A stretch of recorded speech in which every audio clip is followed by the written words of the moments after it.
Assalamualaikum warahmatullahi wabarakatuh. Bismillahirrahmanirrahim. Alhamdulillah alamin wa bihi nasta'in ala umurid dunya waddin.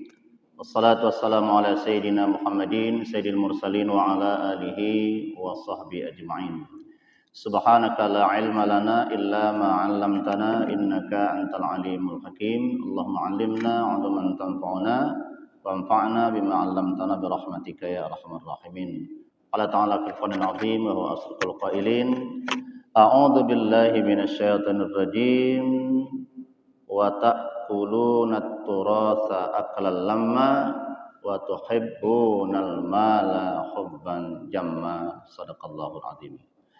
Bapak Ibu Saudara yang dirahmati Allah, jamaah salat zuhur Masjid Al-Munawwarah Pelindo yang dirahmati Allah.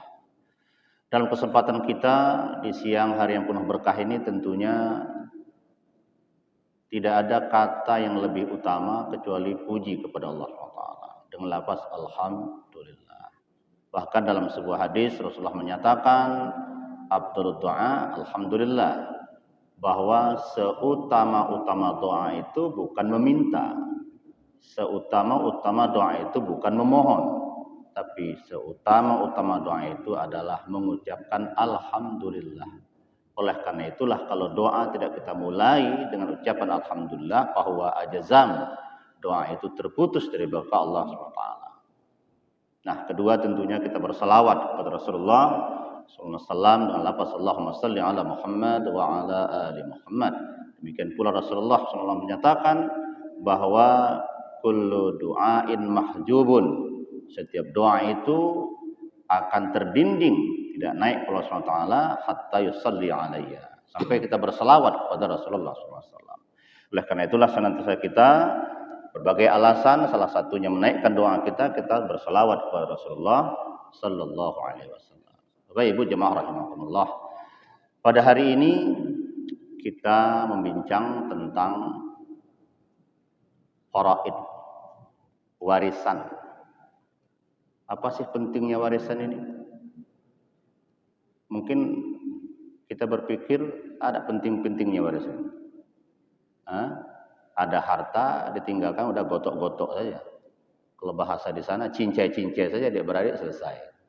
Apa yang penting dibahas? Itu kalau hartanya ada. Ustadz, ini jangankan harta Ustadz, utang malah yang ada. Ini tinggalkan pewaris itu malah utang. Wah. Tapi sesungguhnya kajian warisnya sangat penting.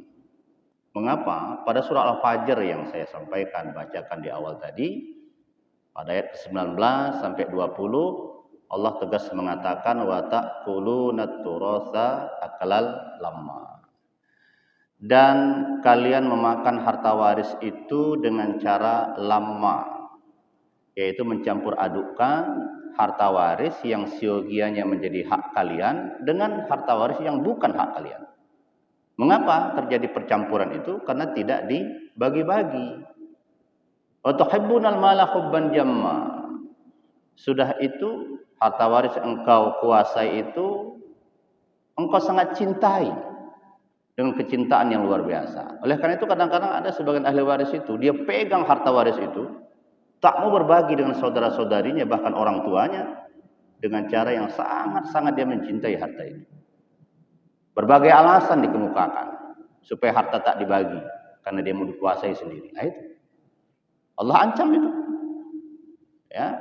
Nah, jadi oleh karena itu penting memang membagi waris ini supaya tidak termakan kita yang bukan hak kita. Karena kata Rasulullah bahwa harta seorang hamba itu haram hukumnya kita makan, kita kuasai, kita miliki illa anti binafsihi, kecuali atas kerelaan diri si pemilik harta. Oleh karena itulah Bapak Ibu Saudara, pembagian harta ini sekali lagi ini sangat penting. Nah, lalu bagaimana Al-Quran bicara tentang warisan? Perlu kita ketahui bahwa ayat tentang warisan itu memang tidak banyak dalam Al-Quran. Yang detail itu hanya 3 ayat saja. Dan semuanya terhimpun pada dalam surah An-Nisa. An-Nisa ayat 11, ayat 12, dan ayat penutup, yaitu ayat 176. Hanya itulah yang tegas. Tetapi sekali lagi, walaupun sedikit, tidak ada satu uraian hukum dalam Al-Quran itu yang lebih rinci dari pembagian waris. Itu lagi. Memang tak banyak bicara tentang hukum waris. Tapi yang paling rinci, Al-Quran bicara tentang hukum adalah warisan. Sampai dibagi itu, ya contoh seperti An-Nisa ayat 11 itu, a'udzubillahi minasyaitonir rajim. Yusikumullah fi auladikum lidzakari mislu hadzil unthayain. Yusikumullah, Allah memberikan wasiat kepada kalian. Jadi kalau sudah wasiat itu luar biasa itu. Kalau tak dilaksanakan dosa besar itu kan. Kira-kira begitu. Makanya Allah menggunakan kata wasiat. Yusikumullah fi auladikum. Allah memberikan wasiat kepadamu tentang hak bagian warisan anak-anakmu. Lidzakari mislu hadzil unthayain. Bahwa untuk anak laki-laki itu perolehannya adalah 2 bagian anak perempuan. Jadi kalau anak perempuan dapat 1.000 satu orang, maka anak laki-laki dapat 2.000 satu orang. Kira-kira begitu. Nah, itu dilanjutkan nanti dengan bagian orang tua, ayat 12 yang bagian saudara, kemudian 176 itu nanti bicara tentang orang-orang yang tidak memiliki ahli waris ketika wafatnya. Ini terkait dengan ayat yang bicara secara detail tentang pembagian atau hukum-hukum waris ini. Bapak Ibu rahimakumullah, selanjutnya kita bincang ya, apa syarat seseorang itu menjadi ahli waris. Ahli waris itu kalau kita rinci 15 laki-laki, 10 perempuan. Tapi 15 laki-laki, 10 perempuan itu kalau semua ada, hanya 5 juga yang berhak. 10 laki-laki, 15 laki-laki itu siapa? Pertama, anak laki-laki. Cucu laki-laki, 2. Ya ke bawah itu 2 saja. Kemudian naik ke atas, ayah, kakek, 4. Kemudian masuk kita ke samping kanan, saudara, saudara kandung, saudara seayah, saudara seibu, 7. Anak laki-laki saudara kandung, 8. Anak laki-laki saudara seayah, 9. Baru masuk kita paman kandung, 10. Paman seayah, 11. Anak laki-laki paman kandung, anak laki-laki paman seayah, 13. Suami, 14. Kemudian laki-laki yang memerdekakan budaknya, 15. Ini kalau dulu ada cita budak ya.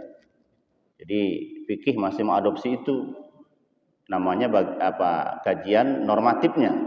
Kalaupun di Indonesia kita tidak mengenal itu, bahkan dunia sekarang tidak mengenal budak, tetapi dalam keilmuan Islam, seandainya siklus sejarah itu berputar kembali, ada sistem perbudakan, Islam sudah menyediakan perangkat menyelesaikan itu.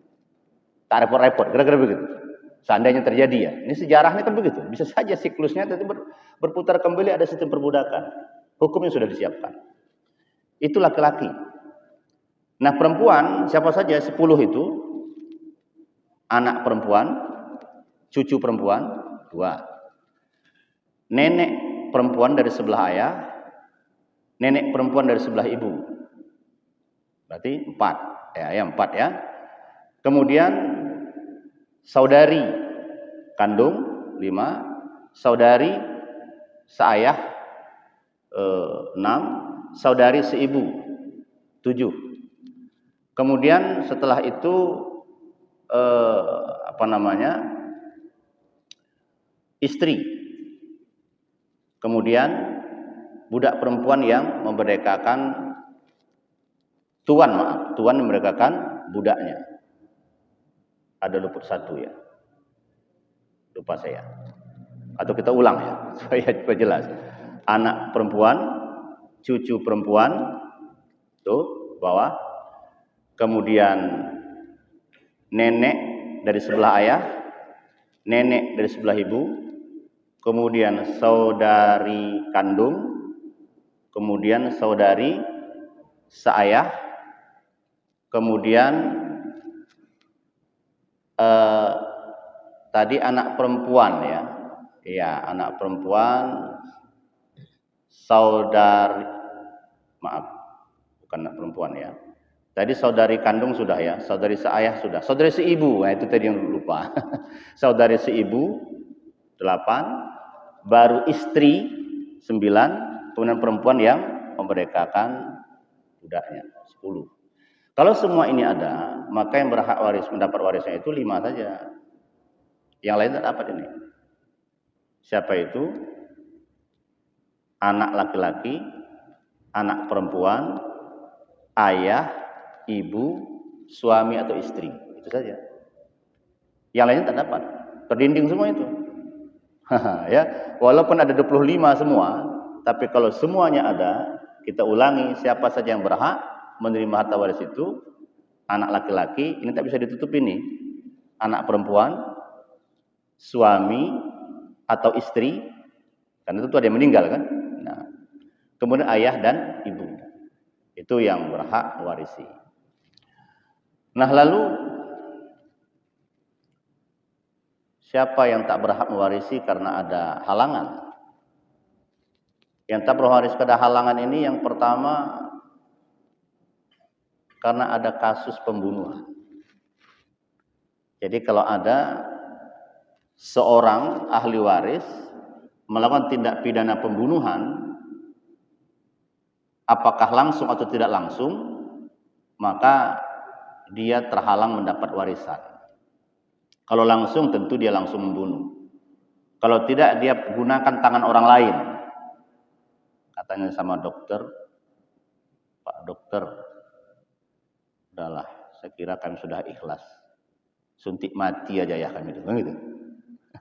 Dokter yang melakukan tapi atas perintah anak. Tidak langsung, itu juga penghalang kewarisan. Kemudian siapa lagi yang tidak berhak mendapat kewarisan itu? Yaitu ikhtilafuddin ya. Yaitu berbeda agama. Al-kafir la yarisul muslim, wal muslim la yarisul kafir. Jadi orang Islam tak mewarisi orang kafir tidak mewarisi orang Islam. Perbedaan agama itu penghalang kewarisan.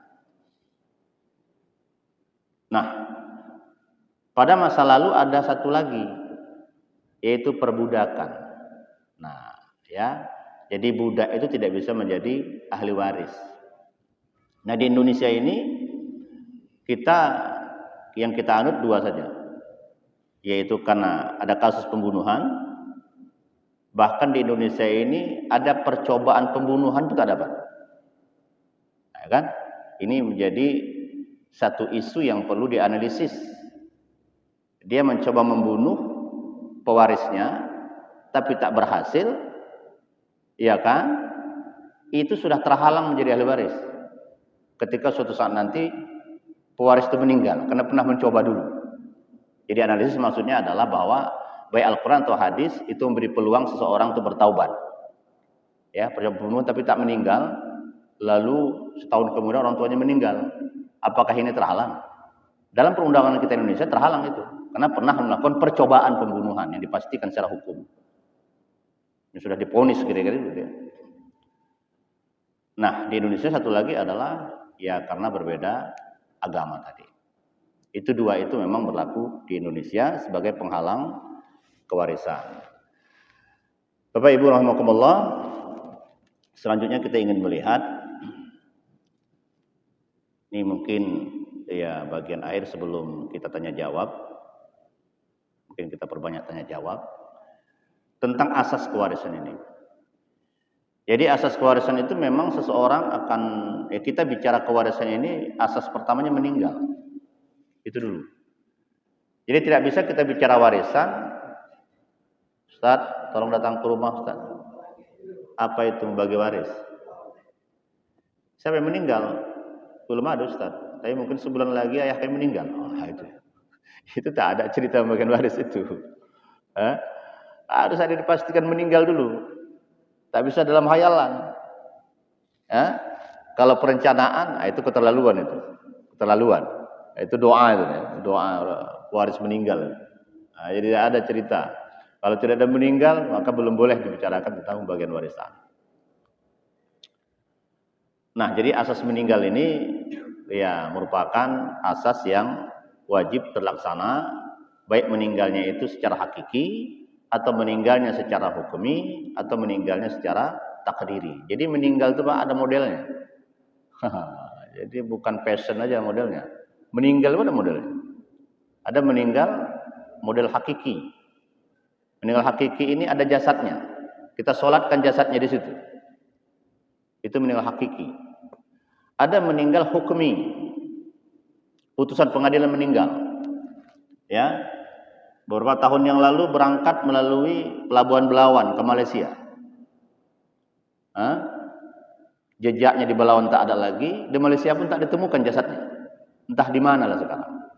Lapor ke pengadilan, Pak, orang tua kami namanya Syudin, Pak.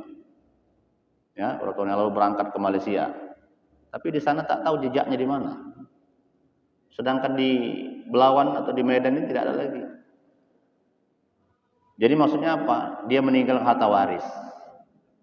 Kami para ahli warisnya ingin membagi harta itu, harta warisan itu. Cuma belum ada kepastian meninggalnya. Tolong kepada hakim putuskan dengan putusan telah meninggal dunia, gitu ya. Jadi ya, jadi hakim nanti mencari alat bukti, saksi-saksi, ketok palu. Telah meninggal dunia pada tanggal sekian, ditetapkan. Dibagilah waris ini, masing-masing ahli waris dapat haknya menurut faraid. Sebulan kemudian muncul dia yang dipatwakan meninggal tadi, ketok palu meninggal itu muncul. Apakah dia berhak menarik kembali harta warisnya atau tidak? Kan gitu. Nah, dia berhak menarik kembali harta yang telah dibagi kepada ahli waris itu berdasarkan harta yang nyata ada. Yang sudah jadi kotoran dimakan ahli waris itu tidak lagi berhak dia menuntut dikembalikan. Mengapa? Karena ahli waris menerima itu sah berdasarkan putusan pengadilan. Itu dia. Itu dia. Dia tak berhak lagi diminta itu. Kemarin dah kalian belikan ini, belikan itu, ayo tukar, ganti. Tidak bisa, tak berhak itu. Nah, ya, makanya kalau sudah putusan pengadilan meninggal, udah itu berhak. Baru mati takdiri ini. Mati takdiri ini satu saja kasusnya, yaitu kematian seseorang yang keguguran karena perlakuan tidak pidana pada ibunya. Ibunya sedang hamil besar, lalu ada seseorang menyerang ibu yang hamil ini, keguguran anak itu. Nah, anak ini dinyatakan mati hukmi, mati takdiri, maaf. Meninggal secara takdiri, dinyatakan dia hidup tapi sesaat kemudian meninggal, gitu dia. Artinya dia tetap berhak menjadi ahli waris kalau dia sebagai ahli waris. Karena kalau seseorang meninggal, lahir meninggal tanpa ada tanda kehidupan sejenak setelah lahirnya, itu tidak berhak menjadi ahli waris. Ini juga dia lahir, tidak ada tanda kehidupannya, tapi lahirnya karena perlakuan tidak pidana, itu dinyatakan dia hidup. Setelah lahir itu, namun meninggal sesaat kemudian. Dinyatakan seperti itu namanya mati takdiri. Ini asas kematian. Mungkin tidak semua nih asas ini, ya sedikit lagi mungkin ya saya pilih saja ini asas apa ini ya, asas mana yang menarik, asas keislaman lah saya kira ya. Asas karena ada asas ini ada 9 ini. Asas keislaman. Asas keislaman ini ada 2 yang mau saya jelaskan. Pertama memang saya jelaskan tadi dalam hadis ya laysul kafirul muslima walal muslimu walal muslimal kafira. Orang Islam tak mewaris orang kafir, orang kafir tidak mewaris orang Islam. Itu sudah jelas. Asas keislaman kedua di Indonesia ini begini. Bahwa semua perkara waris yang terjadi antara umat Islam itu tidak boleh lagi dibawa ke pengadilan umum. Dia hanya bisa dibawa ke pengadilan agama. Dibawa ke pengadilan umum pasti akan ditolak karena bukan kompetensi absolut pengadilan umum menyelesaikan putusan terhadap sengketa waris di antara umat Islam. Nah, gitu dia. Makanya asas keislaman itu hukum di antara orang Islam berhukum dengan hukum Islam, hukum kewarisan sudah diatur undang-undang menjadi wewenang pengadilan agama. Ini tidak lagi berhak diajukan ke pengadilan umum. Nah, pilihan untuk umat Islam sekarang ini saya lihat secara faktual di lapangan tinggal dua. Menyelesaikan warisan di pengadilan atau luar pengadilan, itu saja. Ya kan? Biasanya kalau ada sengketa ke pengadilan itu. Tapi kalau baik-baik saja, panggil saja Ustadz, sudah selesai. Panggil Ustadz, bagi waris. Siapkan pisang goreng. Gitu. Bagi, udah. Itu biasanya itu kalau tidak ada sengketa. Tapi kalau ada sengketa, biasanya sengketa itu muncul mengapa? Karena ada di antara ahli waris yang disebutkan di awal tadi. Telah memakan sebagian harta waris. Tapi ketika mau dibagi waris, dia tidak mau sudah dimakan itu dihitung. Nah, itu jadi masalah. Itu kan sudah digunakan untuk ini, untuk itu. Padahal digunakan pribadi. Dia tidak mau itu dihitung. Masuk dalam pembagian waris. Itu jadi masalah itu. Dan itu biasanya kalau pembagian waris itu ditunda-tunda lama. Dari sejak pewaris meninggal dunia. Kan gitu. Yang ini makan ini, yang ini jual itu ini. Kan? Nah ini, masing-masing ahli waris sudah menjual ini. Tapi ketika nanti berbagi waris, yang tak menjual, itu kan merasa terzolimi. Kalian sudah makan ini, makan itu. Tapi ketika mau dibagi dalam pembagian waris, masing-masing ahli waris yang sudah memakan, tak mau itu dihitung dalam pembagian waris. Nah ini jadi masalah ini. Biasanya hal seperti ini akan masuk dia karena pengadilan. Seperti sengketa itu. Tapi kalau tidak, biasanya jarang ini umat Islam menaikkan itu ke pengadilan. Cukup penyelesaian itu di antara para ahli waris. Bapak Ibu rahimakumullah, ini mungkin dua ini sajalah dulu di antara 9 asas ini. Kalau ada waktu, ada kesempatan kita bertemu membahas ini lebih lanjut, insyaallah kita bahas. Ingat waktu karena Bapak Ibu juga akan kembali masuk ke ruang kerja sebagaimana juga saya. Baik, sementara kita tutup untuk ruang diskusi, dipersilahkan. Tidak terbatas pada kasus yang saya sampaikan saja atau pada materi yang saya sampaikan. Apapun kasus yang terbayang, terhayal terkait dengan waris, tafadhol, dipersilahkan untuk didiskusikan. Terima kasih. Lanjut ke diskusi. Ya. Kasihkan ya. Ya. Mendengar materi yang disampaikan. Saya Suratman, pensiunan Pelindo di masa dulu. Sekarang kan udah marjar. Singkat Pak Ustadz, apakah di dalam materi atau di luar, bagaimana status kalau bayi tabung ke depannya, apakah bayi tabung dimaksud memenuhi syarat dalam melaksanakan sebagai imam. Demikian. Assalamualaikum warahmatullahi wabarakatuh. Waalaikumsalam. Suratman. Ya, terima kasih. Mohon maaf karena Bapak di sana saya agak miring begini, boleh ya? Ya, boleh ya. Apakah bayi tabung memenuhi syarat sebagai imam? Tentu untuk menentukan itu kita bahas dulu apa itu bayi tabung. Begitu dia. Kan begitu kan? Bayi tabung yang sepaham saya dan yang memenuhi syarat secara hukum itu adalah karena pertemuan sel sperma dengan ovum secara alami tak bertemu. Kan gitu kan? Tidak terjadi pembuahan dalam rahim. Akhirnya secara medis digunakan langkah di luar rahim. Benih sperma diambil dari laki-laki, ovum perempuan diambil dari istri, lalu disatukan, dipertemukan di luar rahim. Terjadi pembuahan. Setelah terjadi pembuahan, oleh medis ditanamkan kembali ke rahim istri. Itu bayi tabung yang legal. Tetap spermanya sperma suami yang sah, ovumnya, indung telurnya dari istri yang sah, lalu pembuahan di luar rahim, karena secara alami tidak bisa.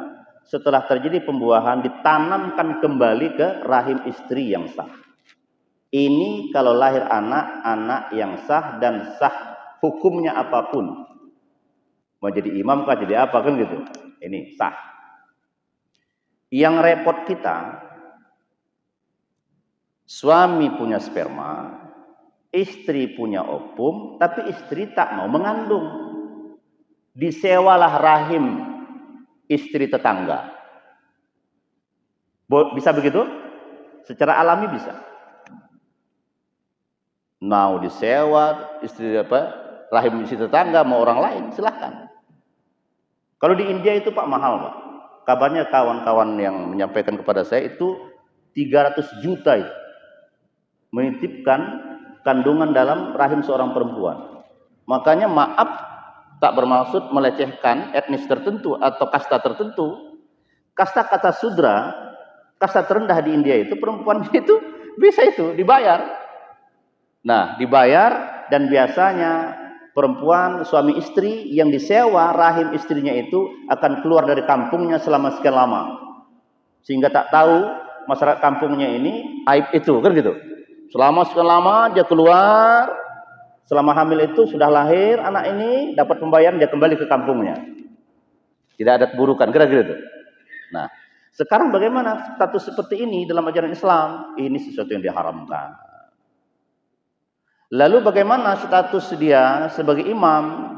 Ingat, kullu mauludin yuladu alal fitrah. Semua anak itu dilahirkan atas dasar kefitrahan.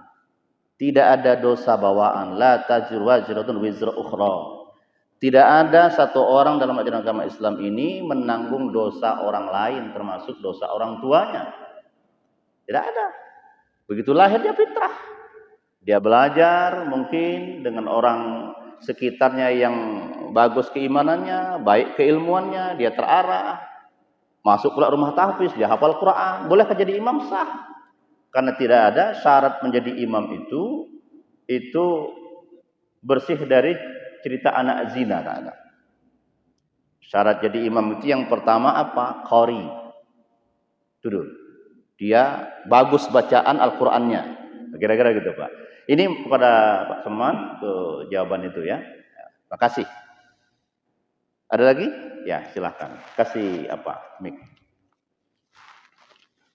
Tadi tak terpantau ini gara-gara menghadap sana Bapak ya. Cek. Assalamualaikum warahmatullahi wabarakatuh. Kenalkan Pak Ustadz, nama saya Teguh Muhammad Saldi Pak. Mungkin saya ingin menanyakan sedikit mengenai seputaran mengenai warisan Pak Ustadz. Ya. Karena tema yang kita bahas tadi juga mengenai tema berkaitan dengan fikih warisan. Begini Pak Ustadz, pertanyaan pertama adalah apakah dalam hal pembagian harta warisan itu bisa disebutkan nilainya Pak? Contoh misalnya begini, ada satu tanah dengan luas tertentu. Nah, sebelum harta ini dibagikan kepada ahli waris, ini ditentukan harganya oleh katakanlah orang tua gitu Pak.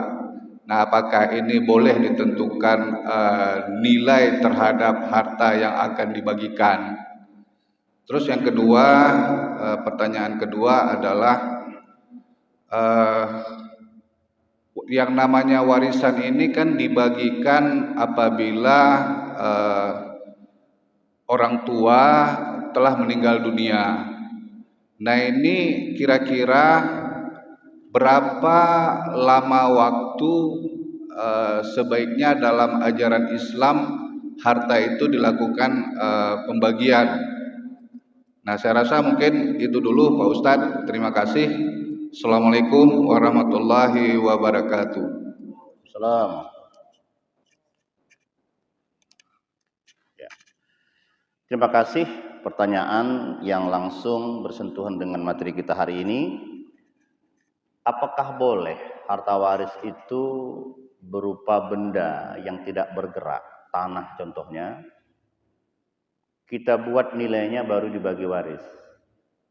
Malah itu yang terbaik. Karena tanah di pinggir jalan akan beda nilainya dengan tanah yang di ujung gang. Kan gitu.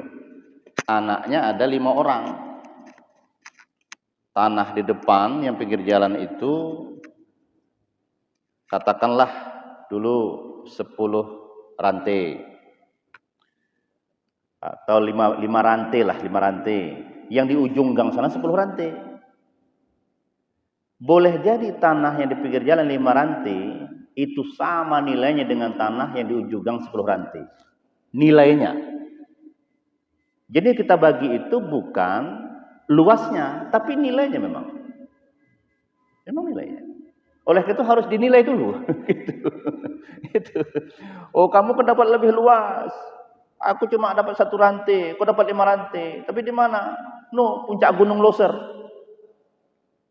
Berapa? Mana ada harganya 5 rantai punya Gunung Loser? Gitu Pak ya. Jadi memang harus dinilai dulu.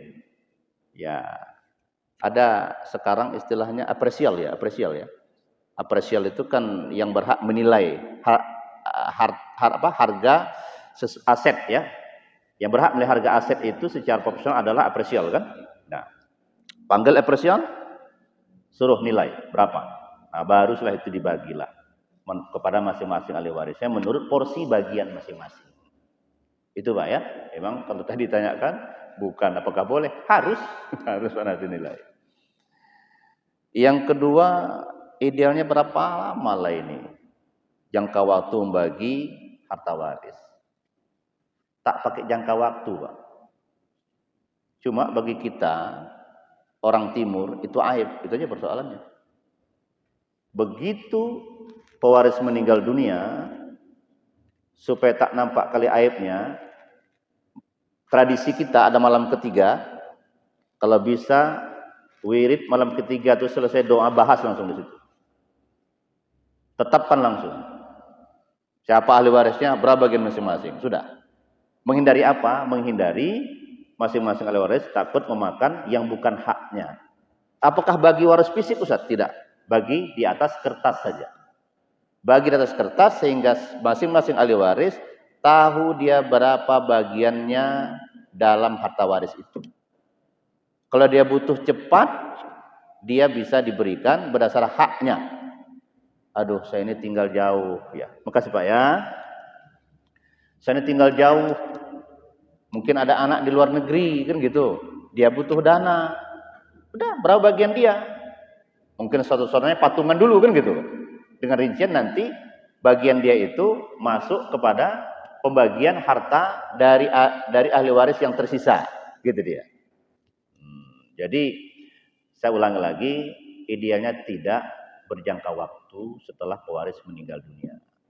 Malah yang terjadi sering kita di timur ini, ada jangka waktu berlarut-larut sampai akhirnya sebagian ahli waris turut meninggal. Ini jadi masalah Pak. Saya pernah menyelesaikan kasus waris di Binjai. Mereka itu 7 orang adik-beradik, harta waris berupa panglong asetnya, tidak dibagi-bagi sampai akhirnya 1 orang ahli waris turut meninggal.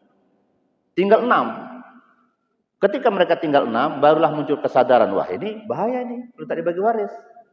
Saudara-saudara kita meninggal. Mereka bagi waris. Lalu mereka panggil kemenakannya, karena ayahmu sudah meninggal, nak, maka kau tak dapat harta waris. Tapi kami sebagai pamanan bibimu, kami kasihlah sebagai tanda kasih sayang. Apa betul itu? Itu yang salah, itu yang haram. Kenapa? Karena ketika kakeknya meninggal atau orang tua dari para ahli waris itu meninggal, ini masih hidup semua. Ini kan ahli waris semua ini.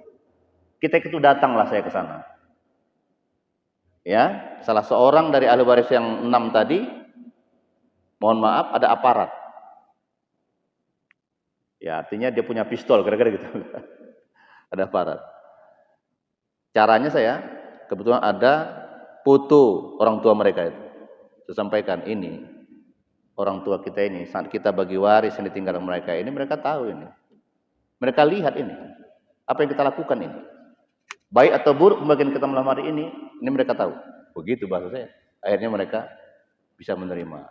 Dapatlah tadi anak-anak dari salah seorang ahli waris yang sudah meninggal, hak yang siogianya diterima ayahnya. Alhamdulillah. Ini Pak resiko kalau tidak dibagi secara langsung, walaupun hanya di atas kertas dituangkan. Kalaupun suatu saat nanti ada yang meninggal dunia, anak-anak dari meninggal, ahli waris yang meninggal dunia tahu dia, oh ini hak ayah kami sekian. Kan begitu. Tinggal sorongkan saja kertas itu. Ini. Gitu. Kalau bisa, tanda tangani masing-masing ahli waris, saksi turut pemerintah, paling tidak kepling atau kadus turut menjadi saksi. Kan gitu. Supaya bisa dibawa ke ranah hukum. Mana tahu, ini cerita harta ini Bapak Ibu rahimakumullah, ini tak ada saudari-saudara kandung ini. Mohon maaf saya.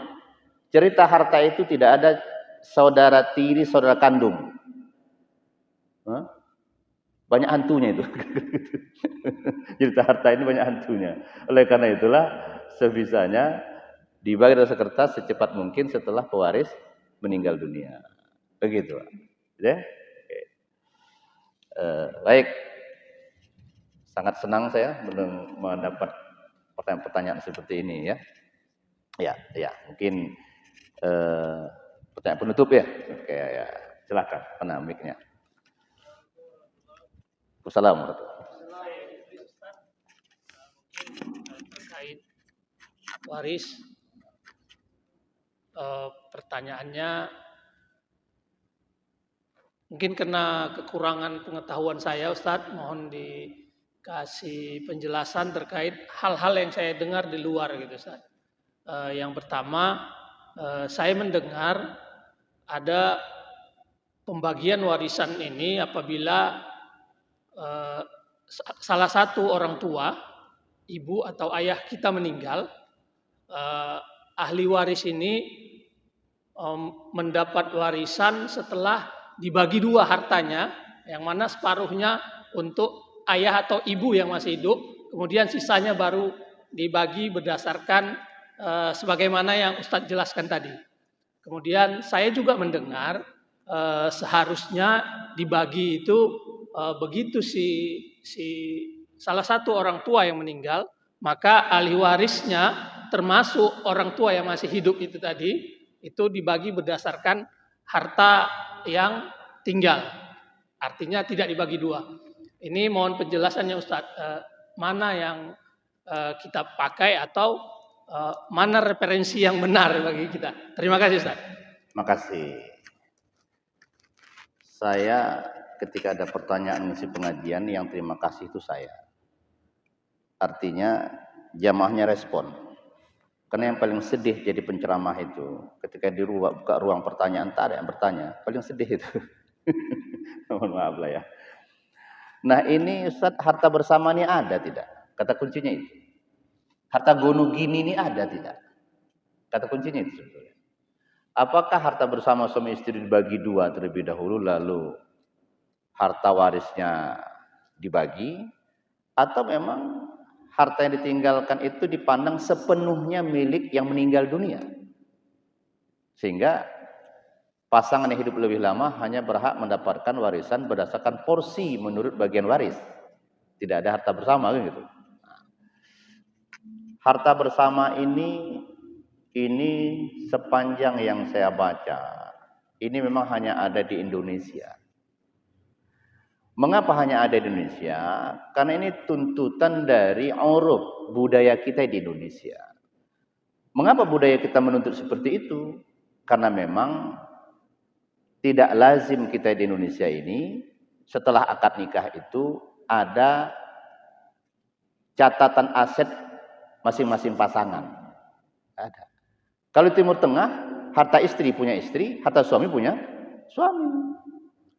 Lirrijali nasibum mimma iktasabu. Untuk laki-laki itu ada bagian mereka dari hasil yang mereka usahakan. menjadi milik seorang laki-laki, walin nisa'in nasibun maktasabna, dan perempuan juga memiliki hak dari hasil usahanya, dibagi, ada jelas catatannya. Di Indonesia setelah akad nikah ada itu, malah dipandang aib tuh nanti.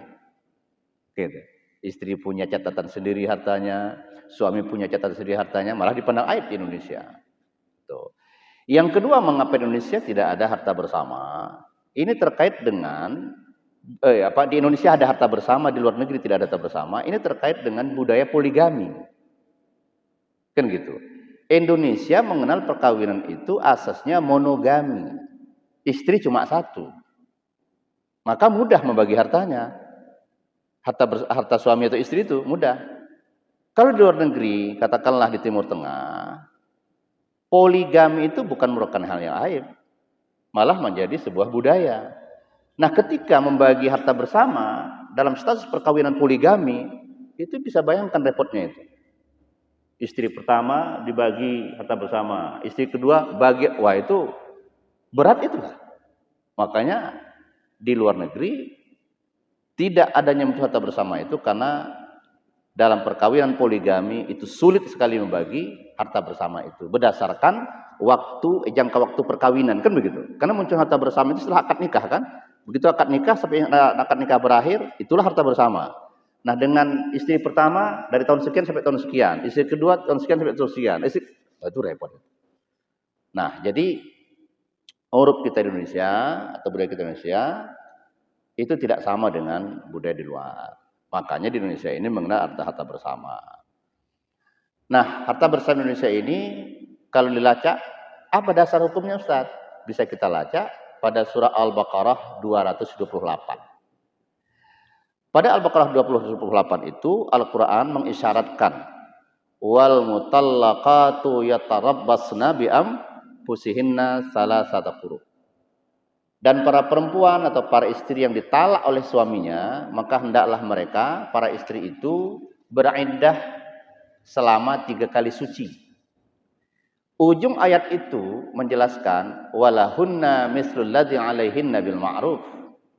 Dan istri yang kau talak itu, istri yang kau ceraikan itu, mereka punya hak, mereka punya bagian mislul ladzi 'alaihinna, sebanding dengan beban yang kau bebankan kepada mereka. Bil ma'ruf, menurut uruf yang ada di daerah kalian itu. Kira-kira begitu. Mengapa uruf yang dipakai? Karena uruf kita juga itu kadang-kadang tidak seiring dengan fikih. Contoh, pertanyaan saya, siapa yang wajib menyusukan anak? Suami atau istri? Secara fikih. Ayo Pak. Siapa yang wajib menyusukan anak yang dilahirkan istri itu? Suami atau istri? Secara fikih. Itu suami. Suami. Oh, saya Pak tak punya suami. Oke, kau cari perempuan yang bisa menyusukan anakmu. Kau bayar perempuan itu. Sebagaimana ala istri-istri di Timur Tengah kan begitu. Suaminya kan bayar perempuan yang menyusukan anaknya kan? Bayar. Oh, enggak sanggup Pak. Kalau enggak sanggup sudah. Sekarang kau bayar istrimu gitu. Enggak sanggup. Kita tidak pernah membayar istri kita untuk menyusukan anak kita. Padahal maafnya dalam fikih, ini mohon maaf kalau istri-istri kita dengar dia akan marahin. Istri dalam pandangan fikih itu tidak lebih dari tempat penitipan bayi kita. Wa 'alal mauludi lahu rizquhunna wa kiswatuhunna bil ma'ruf. Dan suami-suami yang dilahirkan anak itu untuk dia, itu wajib menanggung nafkahnya, wajib. Nafkah apa? Dari nyusunya. Kau tanggunglah itu, kira-kira begitu. Kita tidak pernah membayar istri kita ketika menyusukan anak. Kita tidak pernah membayar istri kita ketika menyucikan pakaian. Kita tidak pernah membayar istri kita ketika memasak. Istri kita semua, dia yang menyiapkan susunya, dia yang memasak, dia yang mencuci. Tidak pernah kita bayar. Nah, sekarang ketika meninggal, perhitungan harta bersama itu menjadi budaya kita. Yang tadi saya ulangi lagi, kita lacak dalam surah Al-Baqarah 228 itu menjadi dasar normatifnya. Dan itu sudah diakui. Oleh karena itu, kata kuncinya sekali sebagai jawaban akhirnya, pembagian harta bersama ini sudah merupakan hukum yang berlaku bagi masyarakat Indonesia. Kalau ada pasangan yang hidup, yang meninggal dunia, maka pasangan yang hidup lebih lama dapat separuh atau berdasarkan putusan pengadilan harta bersama itu. Saya tidak katakan separuh ya. Artinya separuh bisa saja putusan pengadilan memutuskan lain kan gitu, berdasarkan kontribusinya dalam memunculkan harta bersama itu. Kan gitu. Itu kan bisa nanti kontribusi. Bisa saja nanti suaminya malah 25%. Maaf, suaminya 25%, istrinya 75%. Diputuskan pengadilan. Loh, kok begitu Pak Hakim? Kau itulah. Kau lihat istrimu itu pergi ke ladang, cangkol dipanggul, bontot dijunjung, anak digendong. Kau masih masih dicakruk. Tak ikut ke ladang sana. Jam 10 kau pergi ke ladang sana. Siang kau pulang. Istrimu yang pontang-panting memunculkan harta itu. Boleh jadi kan? Boleh jadi nanti istri 75, malah suami yang 25. Atau sebaliknya, suami 75%, istri 25%. Boleh jadi juga pengadilan memutuskan 50-50. Itu boleh jadi. Tapi sekali lagi bahwa yang namanya harta bersama itu menjadi kesalahan hukum kita dan merupakan aturan Indonesia. Setelah harta bersama ini ada, misalnya yang meninggal suami, istri dapat separuh harta bersama, ditambah lagi nanti dapat 1/8 kalau ada anak dari peninggalan suami secara keseluruhan. Jadi separuh untuk istri harta bersama, 1/8 dapat kalau ada anak, atau 1/4 kalau tidak ada anak, kan gitu kan? Itulah bagian dari istri. Itu dia. Tapi biasanya kalau istri dapat separuh harta bersama tambah bagian waris, istri itu tak berpikir nikah lagi. Coba suami. Separuh harta bersama tambah 1/4 atau setengah. Wah, mana janda kembang nih katanya kan? Jadi janda kembang kan dapat separuh harta bersama tambah minimal 1/4 atau setengah kan? Kalau nggak ada anak kan setengah tuh. Bagian suami kan? Tidak, istri tak punya anak, ya dapat setengah itu dari harta istrinya. Wah, itu luar biasa. Berpikir dia nikah lagi. Baik, saya kira itulah kesempatan kita berbincang dalam kesempatan siang hari ini. Demikian, sekali lagi terima kasih kepada kawan-kawan dari pengurus PKM telah menghadirkan saya hari ini. Ya, walaupun kalau diminta jadwal rutin saya juga tidak mampu. Ya, karena berbagai kegiatan ya, takut jadi fitnah, Pak. Ya, saya memang tidak menerima jadwal rutin, takut jadi fitnah karena kesibukan yang terus-menerus kadang-kadang sulit dihindari ya. Kebetulan sampai hari ini saya masih menjabat Ketua MUI Kota Medan dan kegiatan di kampus juga cukup padat ya. Dan beberapa pengajian saya memang kadang-kadang tak terpenuhi jadwal rutin itu. Termasuk di Masjid Agung juga seperti itu. Seringkali mohon maaf, akhirnya kan jadi dosa itu ya kan. Karena itu tadi sampai kepada rahmat, insya Allah ada waktu untuk hari ini. Kira-kira begitulah. Demikian, terima kasih atas segala perhatian dan mohon maaf atas segala kekurangan kelemahan. Alhamdulillah wa ajma'in. Assalamualaikum warahmatullahi wabarakatuh.